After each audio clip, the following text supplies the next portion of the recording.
ভারত ভেবেছিল এক রাতেই উড়িয়ে দেবে পাকিস্তান, কিন্তু বাস্তবতা হলো ঠিক তার উল্টো।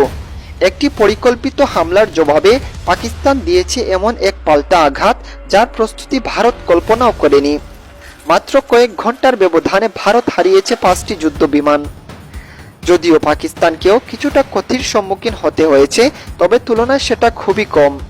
রাতের মধ্যভাগে ভারত চালায় মিসাইল হামলা। পাকিস্তানের সীমান্তবর্তী কয়েকটি স্থাপনা ছিল তাদের মূল লক্ষ্যবস্তু।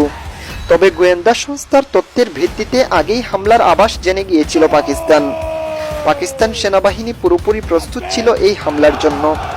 ভারতীয় যুদ্ধবিমান সীমান্ত অতিক্রম করার আগেই পাকিস্তানের প্রতিরক্ষা ব্যবস্থা সক্রিয় হয়ে যায়। গুলি করে একে একে ভূপাতিত করা হয় যুদ্ধবিমানগুলো। এরপরই পাল্টা আক্রমণে নামে পাকিস্তান। ত্রিমুখী প্রতিশোধে নেমে পড়ে পাকিস্তান। আকাশপথে, স্থলপথে এবং সমুদ্রপথে চালানো হয় যৌথ আক্রমণ। পাকিস্তান গুড়িয়ে দেয় ভারতের একাধিক সেনা চৌকি, যার মধ্যে ছিল একটি গুরুত্বপূর্ণ হেড চেকপোস্ট। পাকিস্তানের তুলনায় ভারতের ক্ষতি হয় কয়েক গুণ বেশি। যেখানে ভারত কেবল মিসাইল হামলার মধ্যে সীমাবদ্ধ ছিল না, সেখানে পাকিস্তানের জবাব ছিল পূর্ণমাত্রার সামরিক অভিযান। এই হঠাৎ সংঘাত কি বড় কোনো যুদ্ধের ইঙ্গিত, নাকি এটি ছিল কেবল শক্তি প্রদর্শনের খেলা? বিশ্ব রাজনীতি এখন তাকিয়ে আছে দুই পরমাণু শক্তিধর দেশের দিকে।